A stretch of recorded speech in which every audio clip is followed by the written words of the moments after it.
we got some major salary cap news to get to for your Seattle Seahawks here on this edition of Seattle Seahawks Today, powered by Chat Sports. Tyler Jones, your fearless leader, here with you. Thanks for joining us. We will get you everything you need to know coming up in just a matter of moments. Before we do, my friends, we are doing a sub-battle with the Raiders Report. And you may be wondering, why are we battling the Raiders Report?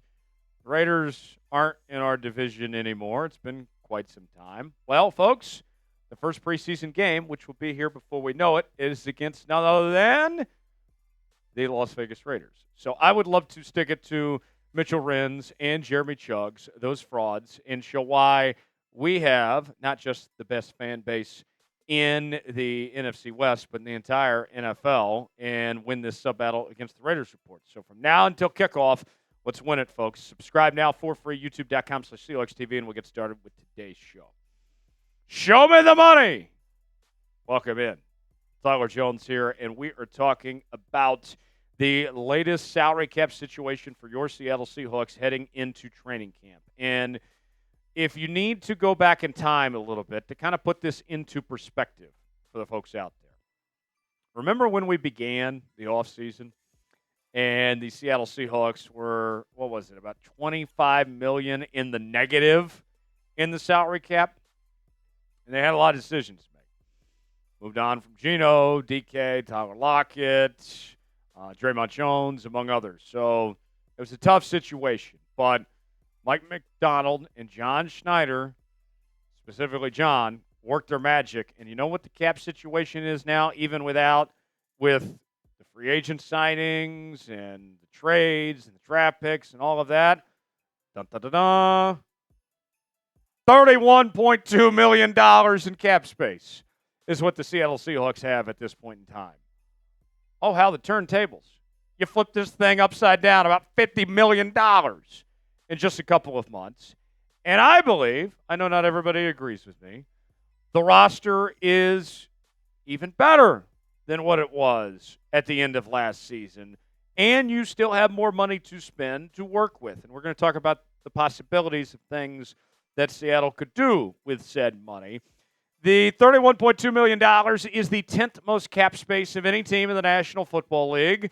So you are in a really good spot when you compare yourself to other teams. This is a great spot to be in. And you think, too, like, a lot of that money is going towards dead money. They have one of the highest dead money numbers of any team in the NFL. And even with that said, they still find themselves in this spot at $31+ million and 10th in the NFL. And here's another thing.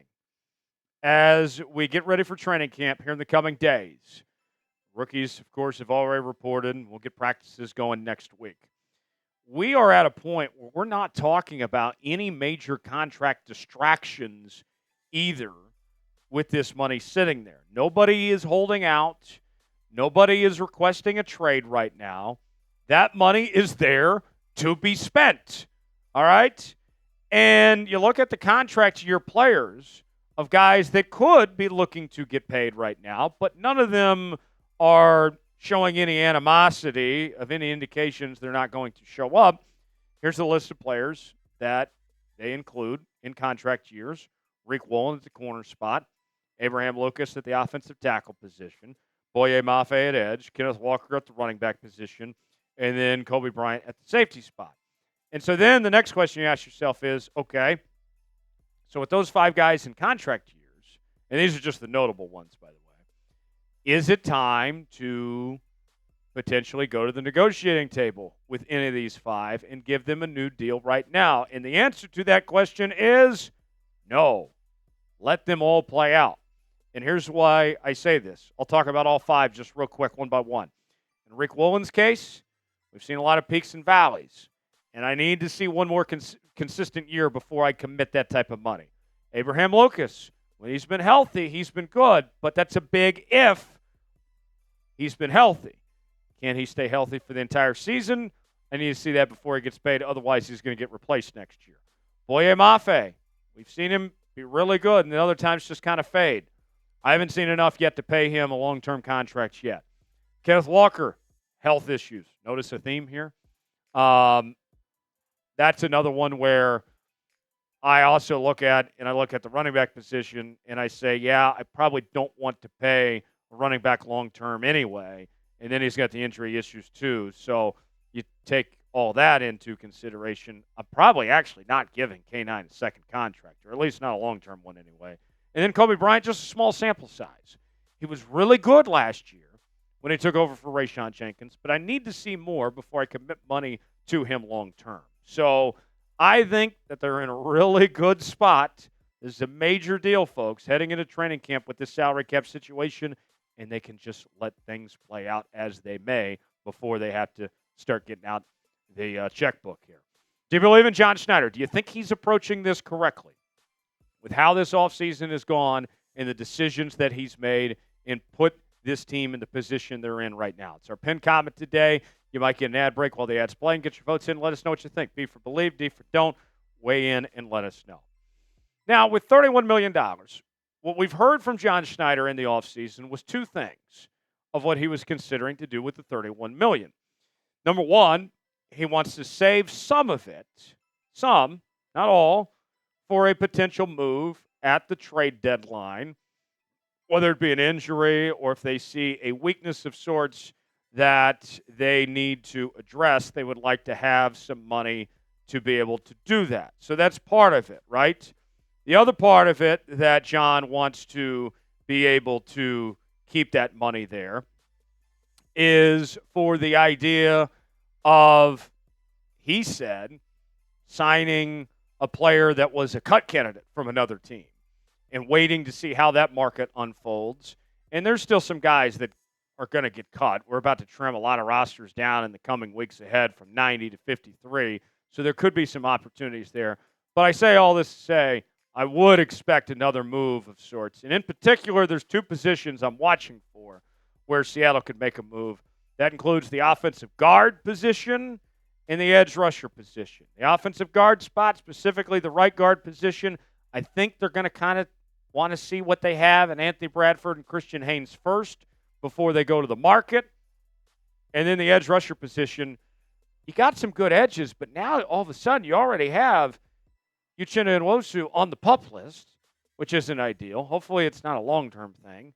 And you can never use too many pass rushers anyway. So maybe now's the time to go ahead and evaluate your options. Let's take a look at some of the free agents that are out there at each position. Starting with the guard spots, you got Dalton Risner, Shaq Mason, Will Hernandez, Brandon Scherff, and Cody Whitehair, just to name a few of some of the potential offensive guards. And who knows, there might be more that come available here in the coming weeks ahead. That's just at the guard spot. Then you look at the edge rusher position. So Darius Smith is the name to watch. Matthew Judon is still available, which is probably a surprise to most people. He's had a fantastic career in Baltimore and New England, most recently with the Atlanta Falcons. Preston Smith is also another name. And then another former Seahawk who was very successful with Mike McDonald in Baltimore, Jadeveon Clowney, is another possibility. And that's been talked about a lot the last couple of months of a return to Seattle for Clowney. And then Kazir White is also an option there as well. And then there's also one more possibility I'll present to you of how Seattle could potentially use this $31 million. The money can be used for a trade as well. And we see all the time some trades before the season begins in training camp and all that. So they have ability to do multiple things. What will they exactly do? We'll see. But at least they have options to work with that cash on hand, with assets and draft capital if they decide they want to make a trade. Who's the player the Seahawks should sign? We went over some potential free agent targets that are out there. Who comes to mind to you? Weigh in and let us know. I have an insane deal, my friends. I negotiated this with the bosses. They gave me the green light. I saw this hoodie. It was $55. I said, no. We need to make this on sale. So I convinced them to lower the price down to $33. And I know it may be a little warm outside, but this is a short sleeve. And if it's too warm for you now, don't worry. You can wear it later on, and you'll thank yourself for it. And here's all you got to do. The link to this is in the second paragraph of the description of today's video. It's also in the comments as well. And you can click that link. Get this. It's got all sorts of different shapes and sizes. And we also have other Seahawks merchandise at that same link as well. Go see it for yourself now to get yours today. Link is in the description, second paragraph. Also in the comments. Go check that out today and get yours now. Only $33. That's a steal. Get it, folks. Get it. All right. So extensions. All right. We talked about those guys at the top that are in contract years that you can hold off on for now. The next extension to watch is going to be Charles Cross at the left tackle position. And I'm very high on Charles Cross. I hope he's here for a very long time. But there doesn't need to be a sense of urgency on this. You have time to figure it out with Charles Cross to make sure this is exactly what you want to do, because you have this year under contract, and then you got the fifth-year option year as well for Charles Cross. Now, there is a risk with that. Let's say that he plays extremely well, which is what we hope happens.